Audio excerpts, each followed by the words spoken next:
Hello student. आज मैं पढ़ाऊंगा कक्षा 12 का मैथमेटिक्स चैप्टर नंबर 11 का प्रश्नावली 11.2। पिछली क्लास में प्रश्नावली 11.2 का क्वेश्चन 1 to 9 तक हम लोग सॉल्व कर लिए थे। आज जो है इसके आगे बढ़ेंगे, क्वेश्चन नंबर 10 से शुरू करेंगे।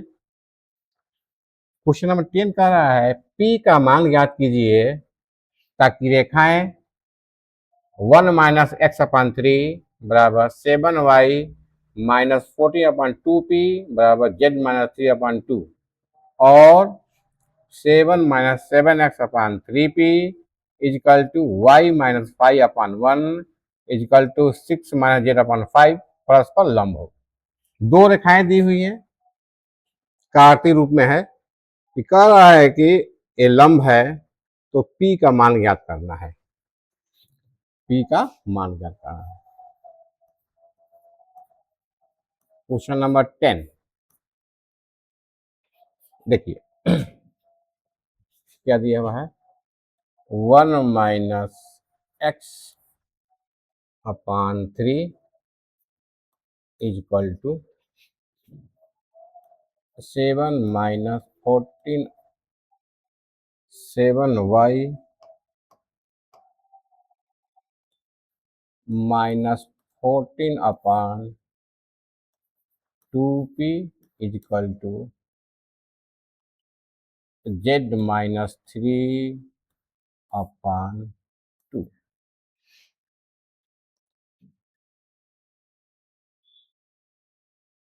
और दूसरी है रेखा जो दिया है क्या, 7 minus 7x upon 3p equal to y minus 5/1 equal to 6 minus Z upon 5।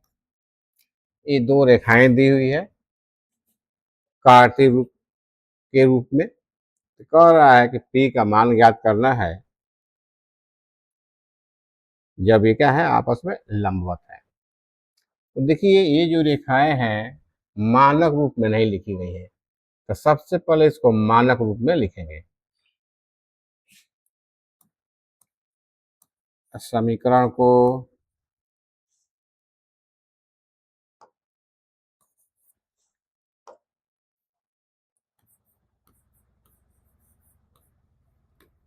समीकरण को मानक रूप में लिखने पर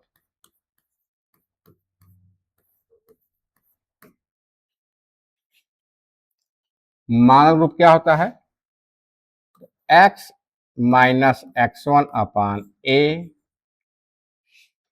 a1 बराबर y माइनस y1 अपान b1 बराबर z माइनस z1 अपान c1। फर्स्ट रेखा का लिए और सेकंड का होगा x2 हो जाएगा, y2 z2 और यहाँ पर a2 b2 c2 हो जाएगा। तो x इधर आना चाहिए, तो क्या होगा, यहाँ माइनस कॉमन ले लें, क्या होगा -1 कॉमन लेंगे, क्या होगा माइनस कॉमन क्या होगा, तो x -1 हो जाएगा अपान 3 इजिकल टू इसमें से क्या कॉमन ले लें ताकि y का जाए, y का गुणा का जाए 1, तो 7 कॉमन ले लें तो क्या होगा y माइनस 2 अपान 2p।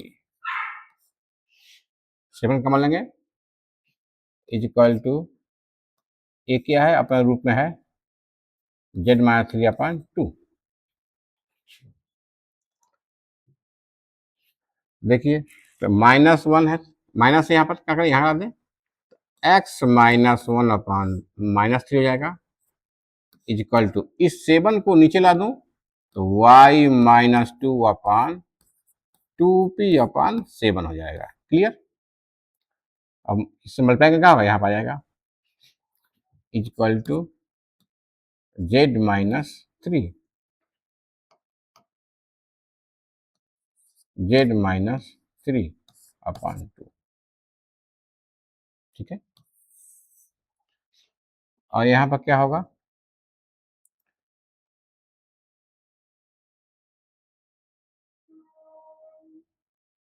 इसको ले लें तो क्या होगा, ये मानक रूप का समीकरण है। यहाँ क्या करें, -7 का मूल्य तो क्या होगा, तो 1 - 1 + x हो जाएगा।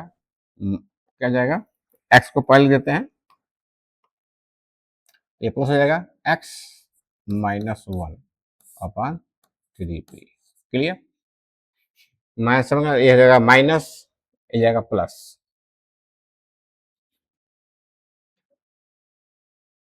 Equal to y - 5/1 equal to, ये क्या है, माइनस का ले लें तो माइनस का होगा, तो z - 6/5। क्या हो जाएगा ये, देखिए इस -7 यहाँ जाएगा, x - 1/3p/-7 equal to y - 5/1 equal to z - 6 ये माइनस नीचे जाएगा तो -5। अब देखिए मानक रूप में आ गया है, मानक रूप में आ गया है। अब a1 है, a2 है, a1 है, a b1 है, a c1 है, ये a2 है, ab2 है, c2 है। तो a1 equal to -3, b1 equal to 2p/7 और c1 equal to 2। a2 equal to दिया है 3p/-7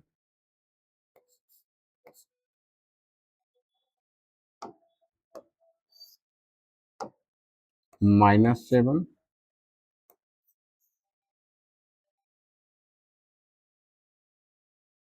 और b2 का मान दिया हुआ है 1 और c2 का मान दिया है -5। तो मैं इंट्रोडक्शन में बताया था कि दो रेखाएं परस्पर लंब कब होगी, जब उसका दिक् अनुपात का गुणनफल क्या होगा, गुणनफल का योगफल क्या होगा, 0 होगा। यानी कि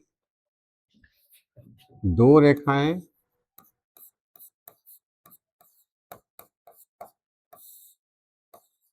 परस्पर लंब होंगी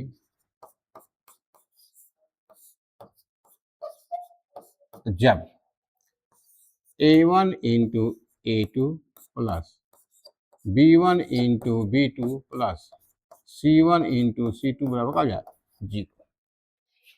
एक कंडीशन है। तो देखिए, रखिए इसमें पुट वैल्यू वैल्यू पुट करिए, क्या हुआ, a1 का -3 इंटू a2 का 3p/-7 प्लस b1 की वैल्यू क्या है, तो 2p/7 इंटू b2 की वैल्यू क्या है 1 प्लस c1 की वैल्यू क्या है 2 और c2 की वैल्यू क्या है -5 इक्वल टू 0। क्लियर, अब देखिए क्या होगा, माइनस माइनस कर जाएगा होगा 9p/7 प्लस 2p/7, ये क्या होगा, प्लस है और माइनस का होगा -10 इक्वल टू 0।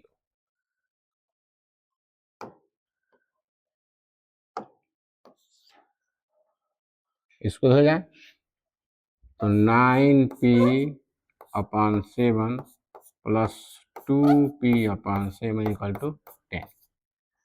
इसका एलसीएम 7 हो जाएगा, तो 9p और 2p 11p हो जाएगा, बराबर कितना हो जाएगा 10। क्रॉस मल्टीप्लिकेशन कर दें तो क्या होगा,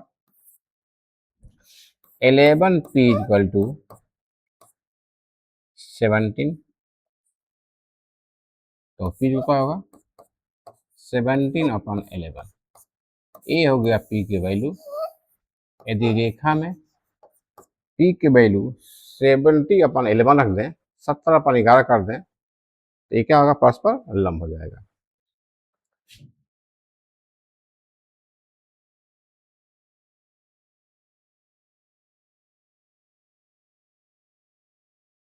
ये क्वेश्चन सॉल्व हो गया है। आप इसका स्क्रीनशॉट ले लीजिए, स्क्रीनशॉट ले लीजिए इसका।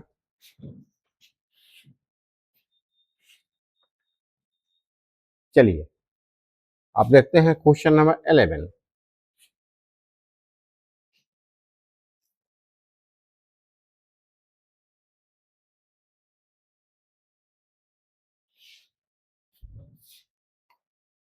क्वेश्चन नंबर 11 देखते हैं।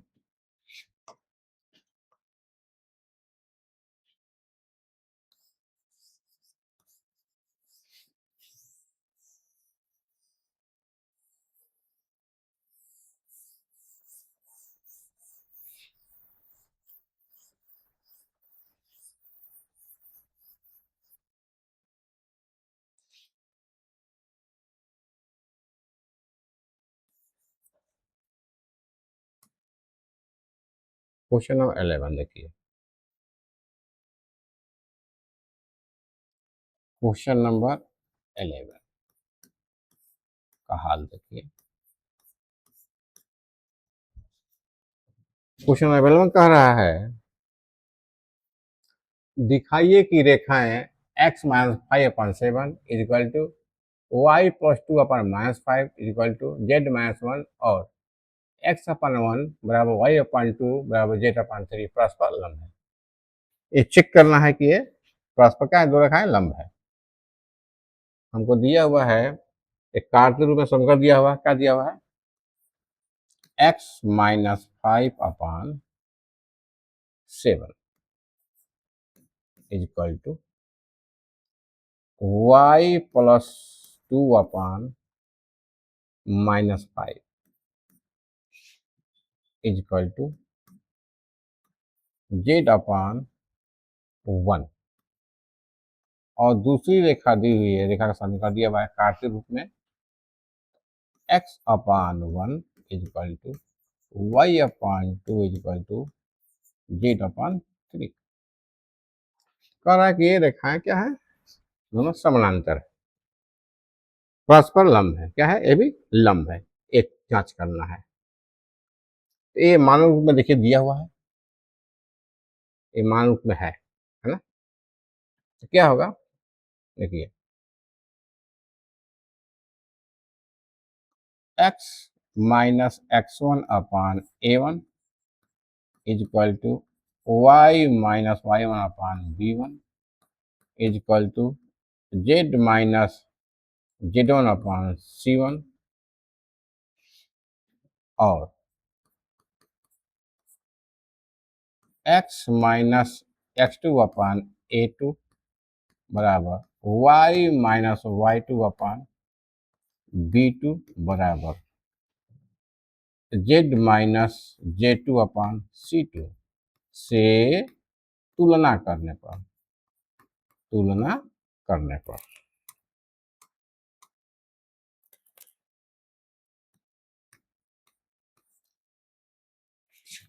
देखिए ये क्या हो गया, ये a1 हो गया।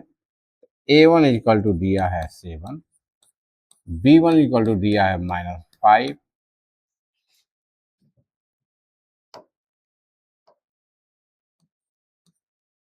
c1 इक्वल दिया है 1। इसी प्रकार a2 ये है, b2 ये है और c2 ये है, a1 ये है, b1 ये है और c1 ये है। क्या होगा, a2 दिया है हुआ है 1, b2 दिया हुआ है 2 और c2 दिया हुआ है 3।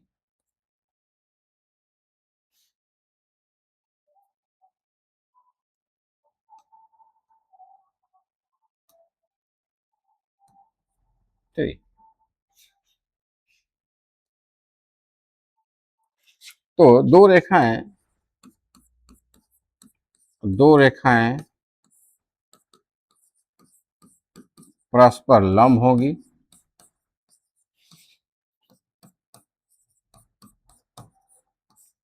जब इनके जो दिक् अनुपात है, जैसे A1 into A2 plus B1 into B2 plus C1 into C2 equal to 0 आ जाए, तो हम कहें क्या है, दो रखें क्या है, परस्पर लंब है। जब A1 into A2 plus B1 into B2 plus C1 into C2 होगा 0। तो चेक करते हैं,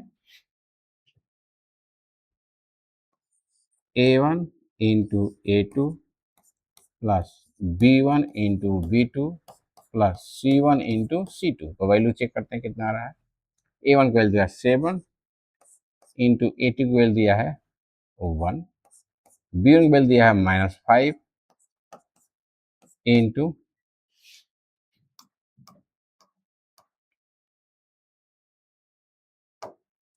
-5 इंटू B2 को वैल्यू दिया है 2 प्लस C1 को वैल्यू दिया है 1 और C2 को वैल्यू दिया है 3।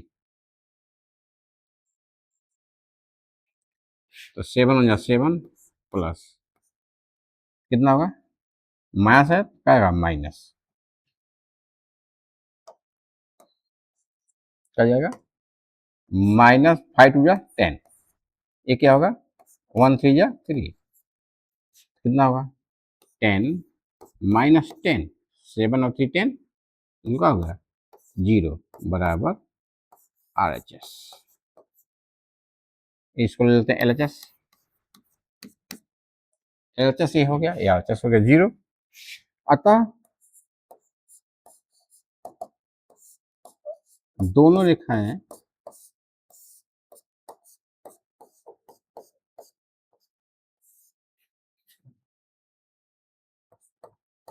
परस्पर